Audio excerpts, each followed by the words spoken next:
Baik. Selamat pagi semua. Terima kasih untuk for joining us today.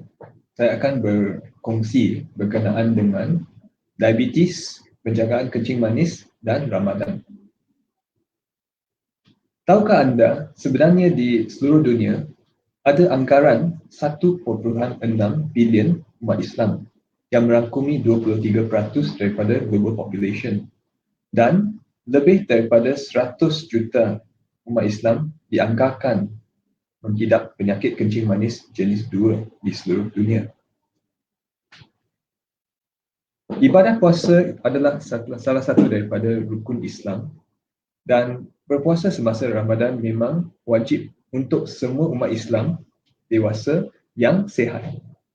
Saya menitik beratkan perkataan sihat ya, disebabkan sebenarnya jika seseorang itu tidak sihat, mengalami penyakit kronik, mengandung ataupun berusia, mereka sebenarnya tidak diwajibkan untuk berpuasa. Namun demikian, ramai orang masih akan berniat untuk berpuasa walaupun diberikan nasihat yang sewajarnya. Oleh itu, sebagai pengamal perubatan, adalah tanggungjawab kita untuk memastikan bahawa kita berikan nasihat dan bimbingan kepada pesakit kita untuk berpuasa secara selamat. Menurut statistik Malaysia, 1 daripada 5 dewasa di negara ini menghidap penyakit kencing manis, dan agak-agak 3.9 juta orang dewasa yang berusia 18 tahun ke atas menghidap penyakit kencing manis. Daripada kajian Epidia yang melibatkan 13 negara yang mempunyai rakyat beragama Islam, kita mendapati bahawa lebih daripada 80% rakyat Malaysia dengan kencing manis jenis 2 akan berpuasa untuk sekurang-kurangnya 15 hari semasa bulan Ramadan. Oleh itu, kami mempunyai garis panduan untuk membantu pesakit yang ada kencing manis untuk berpuasa secara selamat. International Diabetes Federation dan Diabetes and Ramadan International Alliance yang melibatkan collaboration pakar-pakar kencing manis di seluruh dunia, mereka akan ada membuat satu konsensus tentang garis panduan untuk apa yang perlu dilakukan untuk membantu pesakit kencing manis. Salah satu yang sangat penting ialah untuk membuat sesuatu yang dipanggil pre-Ramadan assessment, di mana kita akan menilai risiko terhadap seseorang yang menghidap penyakit kencing manis jika mereka nak berpuasa. Adakah mereka harus berpuasa atau tidak, dan juga apa yang boleh diberikan sebagai nasihat atau bimbingan. Ini akan merangkumi nasihat berkenaan dengan pemantauan paras gula darah atau blood glucose monitoring semasa bulan puasa, dan juga nasihat tentang pemakanan, diet dan juga fluids, berapa banyak yang harus diambil dalam sehari. Nasihat tentang senaman juga akan diberikan, dan juga yang sangat penting ialah macam mana untuk mengubah suai atau melaraskan ubat-ubatan dan juga rawatan insulin semasa bulan Ramadan. Para pesakit harus juga diberikan maklumat bahawa apakah tahap gula di mana mereka harus berhenti puasa demi keselamatan mereka. Misal kata, jika paras gula sudah kurang daripada 3.9, bermaksud mereka dah ada hypoglycemia atau kurang gula, mereka harus menghentikan puasa. Jika paras gula juga terlalu tinggi, lebih daripada 16.6, mereka juga harus mengelakkan daripada berterus untuk puasa disebabkan kemungkinan memudaratkan kesihatan. Dan juga jika ada simptom-simptom gejala kurang gula ataupun gula terlalu tinggi ataupun dehydration, tak mencukupi paras air dalam badan, ataupun penyakit yang akut, mereka harus menghentikan puasa juga. Jadi kita ada beberapa risk category ataupun kategori risiko untuk divide pesakit yang ada kencing manis, untuk memberikan kita satu penilaian, adakah mereka berisiko sangat tinggi untuk mengalami komplikasi semasa puasa ataupun risiko yang boleh dikatakan rendah ataupun moderate. Ini akan membantu kita bila kita berbincang dengan pesakit untuk memberikan nasihat sama ada mereka harus berpuasa atau tidak. Bagi pesakit yang dalam kategori very high risk ataupun risiko yang sangat tinggi untuk komplikasi, mereka sebenarnya tidak dinasihatkan untuk puasa semasa Ramadan.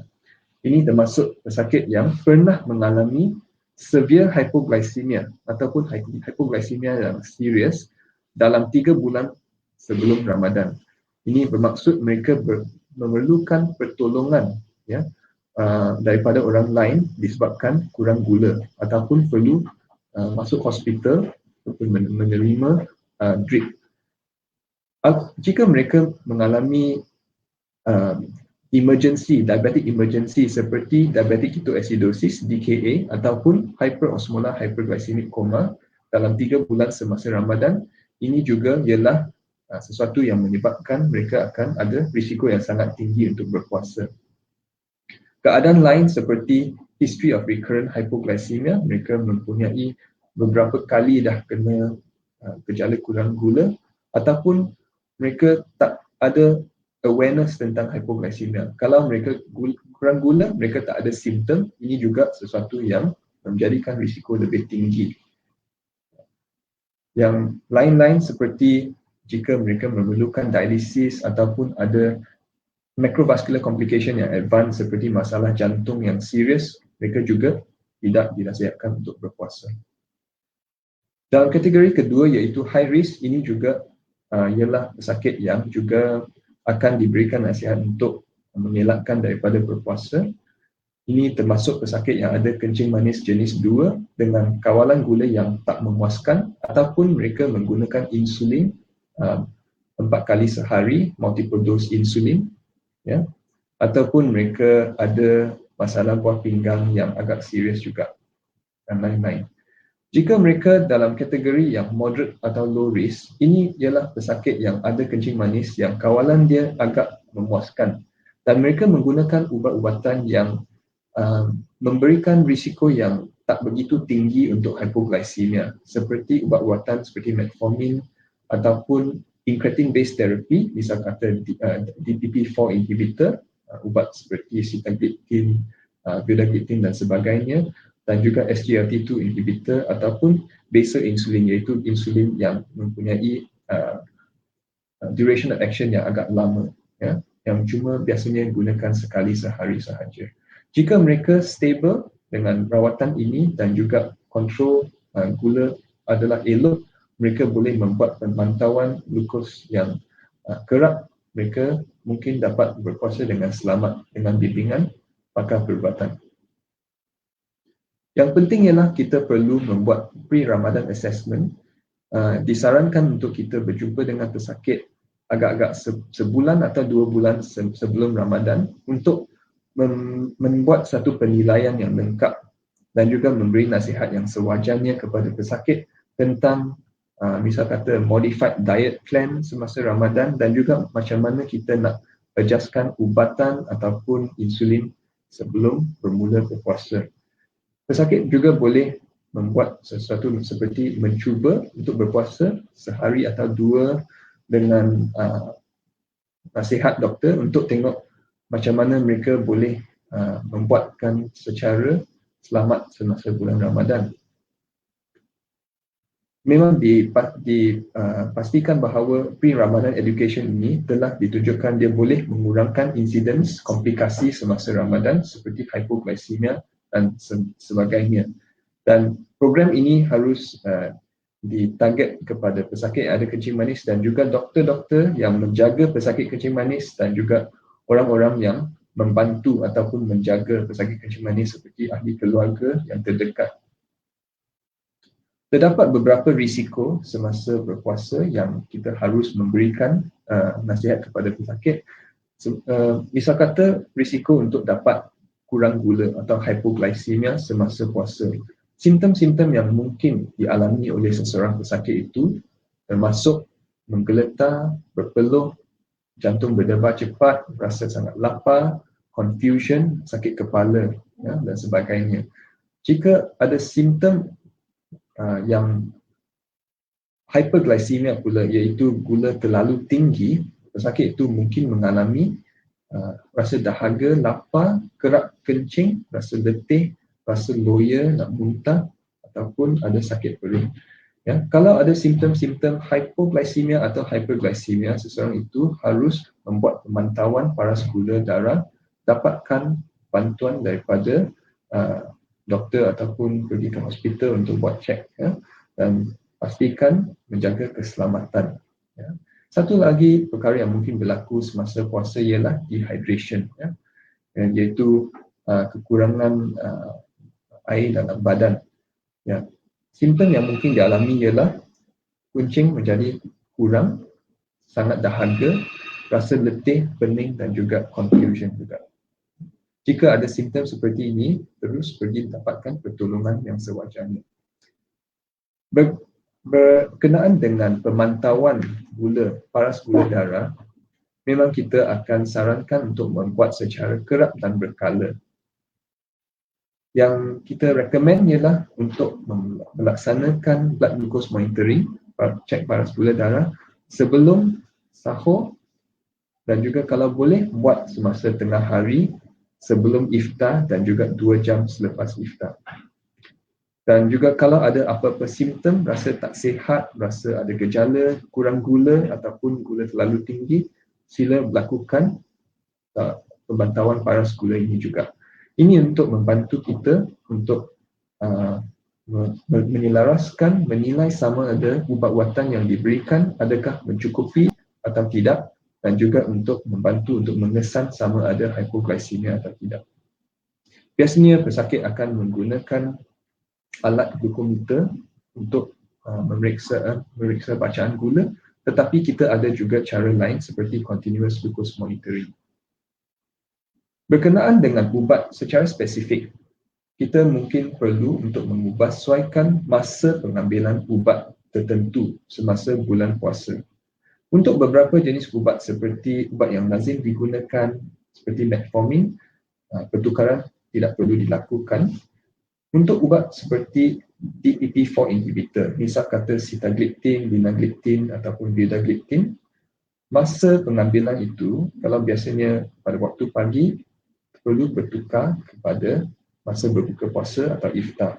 Sama seperti ubat yang dalam kategori SGLT2 inhibitor yang mungkin pernah dengar seperti empagliflozin, dapagliflozin sebagainya, masa dia juga ditukarkan kepada masa berbuka puasa. Untuk ubat seperti sulfonylurea, misal kata dimicron MR ataupun gliclazide, glibenclamide, ubat ini mungkin perlu direndahkan dos dia semasa Ramadan untuk mengelakkan daripada risiko hypoglycemia, dan juga masa pengambilan dimicron MR perlu ditukarkan kepada waktu berbuka puasa juga. Jika tak pasti, sila rujuk kepada pakar perubatan ataupun ahli farmasis anda. Untuk insulin pula, dia lebih kompleks sikit, jadi kalau tak pasti, sila jumpa doktor untuk dapat kepastian. Kalau pesakit itu menggunakan basal insulin sahaja, iaitu insulin waktu malam sahaja, boleh ambil pada masa yang sama, pada waktu sebelum tidur ataupun selepas iftar. Kemungkinan akan memerlukan pengurangan dos jika ada risiko untuk hypoglycemia pada waktu siang. Dan pada pesakit yang menggunakan insulin 4 kali sehari itu, yang untuk insulin waktu malam, masa yang sama mungkin boleh dikekalkan ataupun dos akan dikurangkan sedikit. Untuk dos yang insulin ambil sebelum breakfast, yang biasa sebelum breakfast itu, ambil sebelum sahur, dan mungkin akan memerlukan pengurangan dos untuk mengelakkan daripada hypoglycemia pada waktu tengah hari atau petang. Dos untuk lunch akan tidak diperlukan sebab tak makan masa lunch, dan juga untuk iftar tu, dos dia mungkin akan perlu dinaikkan sedikit sebab portion karbohidrat mungkin akan bertambah masa itu. Tapi yang penting ialah pemantauan gula yang kerap untuk mendapat pelarasan yang paling optimum untuk dos ubat. Untuk hypoglycemia, jika ada apa-apa simptom hypoglycemia semasa bulan Ramadan, pesakit harus menghentikan berpuasa. untuk keselamatan, mengelakkan daripada komplikasi, dan gula atau karbohidrat ringkas harus diambil untuk membantu mengekalkan paras gula yang selamat. Dan penting ialah selepas Ramadan juga perlu berjumpa dengan doktor untuk membuat apa yang dikatakan post Ramadan visit, untuk membuat penilaian adakah apa yang dilakukan semasa bulan Ramadan itu mencukupi, adakah dia optimum, macam mana kita boleh membantu untuk tahun yang akan datang. Jika boleh berpuasa secara selamat tahun ini tak bermaksud automatik tahun depan akan selamat juga.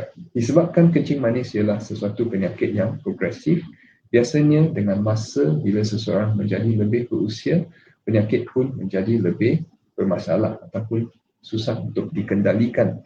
Jadi, mesti perlu mendapat nasihat yang sewajarnya pada tahun depan juga.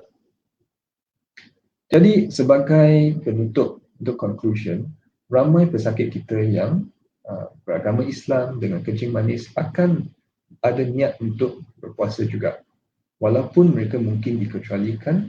Jadi kalau mereka masih ada keinginan untuk berpuasa, kita harus membimbing mereka dan juga membantu sebanyak mungkin. Sebaik-baiknya kita akan membuat pre-Ramadan assessment untuk menilai risiko dan juga memberi nasihat yang sewajarnya sebelum bulan Ramadan bermula, dan memberi advice yang structured, memberi nasihat tentang pemantauan paras gula dan juga pengubahsuaian, penilaian, pelarasan ubat-ubatan insulin semasa Ramadan, dan selepas itu membuat follow-up assessment juga. So, terima kasih. Saya akan kalau ada persoalan, saya boleh tolong untuk answer.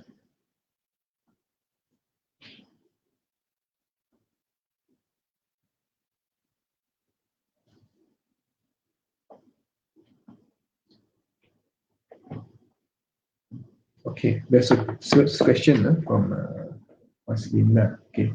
Kalau pesakit hypo, betulkah dengan cara minum segelas Milo atau coklat bar? Okay, so karbohidrat ringkas ada beberapa jenis yang kita boleh buat.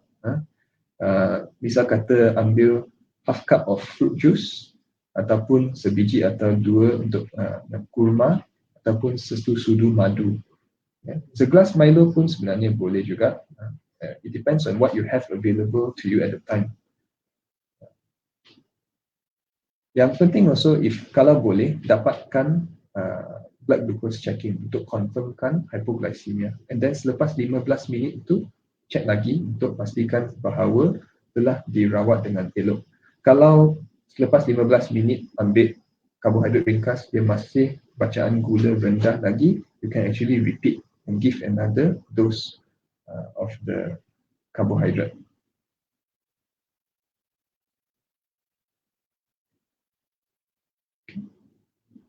Ada soalan yang lain?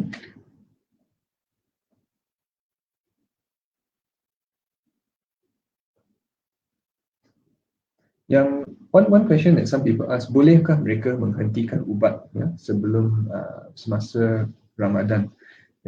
Tanpa advice daripada pakar perubatan, sila jangan menghentikan ubat tanpa nasihat. Disebabkan sometimes bila ubat diturunkan ataupun stopkan begitu sahaja, gula akan melonjak sangat tinggi, dan ada pesakit yang masuk hospital disebabkan oleh diabetic emergency bila gula terlalu tinggi. Okay. Boleh makan madu ke tidak? Okey. Biasanya untuk pesakit kencing manis, kita akan selalu bagi nasihat tentang pemakanan dan juga apakah jenis karbohidrat yang paling sesuai untuk pesakit dan kandungan. So biasanya mereka akan diberikan nasihat oleh pakar dietetik juga. Bukan yang 100% tak boleh makan langsung benda yang manis, tapi kita perlu membuat semua secara moderation. Moderation dan juga dengan bantuan pemantauan. Yang saya rasa sangat berguna ialah jika seseorang itu ada membuat catatan dalam diary mereka, mereka boleh membuat macam eksperimen sendiri. Mereka boleh cek gula sebelum makan dan juga selepas mereka mencuba sesuatu makanan, mereka boleh memeriksa gula mereka 1 jam, 2 jam selepas makan untuk menilai macam mana sesuatu makanan ataupun sesuatu hidangan itu boleh mempengaruhi paras gula mereka. Ini kerana semua orang tak sama. Ada orang yang misal kata ambil nasi pulut, gula mereka akan naik sangat-sangat tinggi. Sama seperti madu juga. So, kalau mereka mengalami perubahan gula yang sangat mendadak, pada lain kali mungkin mereka akan mencuba portion yang lebih kecil. Ya. Bukan 100% tak boleh ambil sesuatu benda, tapi itu mungkin boleh dikurangkan ataupun boleh ditukar kepada alternatif yang lebih sihat. Okay. Okay, ada lagi soalan. Pemakanan yang baik during berpuasa untuk pesakit kencing manis. Okay. Yang lazimnya nasihat yang kita bagi ialah mengurangkan karbohidrat ringkas yang terlalu banyak. So, for example, if you take a meal, kurangkan kandungan karbohidrat ringkas. Kalau boleh, yang white rice, yang nasi putih tu tukar kepada jenis nasi perang ataupun parboiled rice. Ambil lebih banyak sayur-sayuran. Ya. Kurangkan ambil makanan yang terlalu masin because this also can make you thirsty, dehydrated, dan juga fried fatty food pun kurangkan.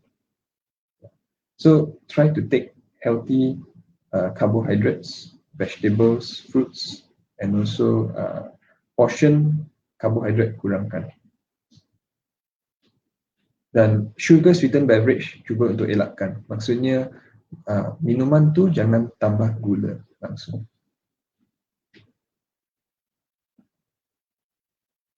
Okay, this question. Untuk pesakit diabetes, actually for all this kind of diet, there are many diets around the world now. Sekarang banyak-banyak diet, ada keto diet, Atkins diet, and these things. It is not to say that one diet is better than another. Yeah. Tapi what would be important is that the total calories perlu kurangkan and choose a diet that can be sustained long term. Ramai daripada diet ini, walaupun mungkin membantu untuk seketika, but kebanyakan orang tak boleh maintain diet itu untuk long term. So it always end up macam dia tak berjaya. Yeah.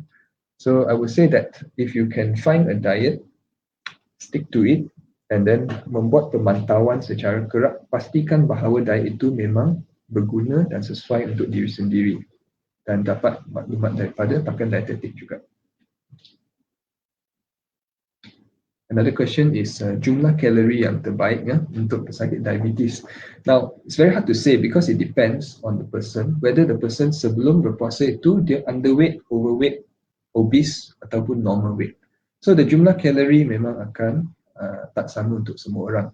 Kalau seseorang itu ada niat untuk mengurangkan berat badan semasa bulan puasa itu, kita akan menyarankan untuk melaksanakan negative calorie diet atau negative calorie balance.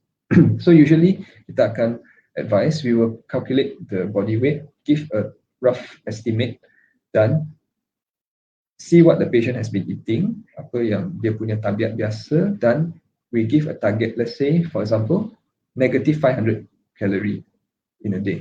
So dia akan ada negative balance and we will have aim of reducing the weight about for example 0.5 to 1 kilogram every few weeks sampai dia reach their target weight. So the jumlah kalori, there's no optimum amount actually, depending on each person. Adakah weight dia sudah obese ke sebelum berpuasa ataupun normal weight or overweight. Yeah. So the best is to get an individualized assessment. Yeah.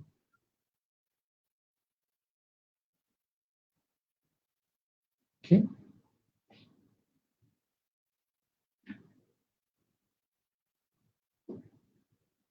Well, thank you very much for spending your time with us. I think this is a very good session and I hope that you have learned something from it. Okay, terima kasih.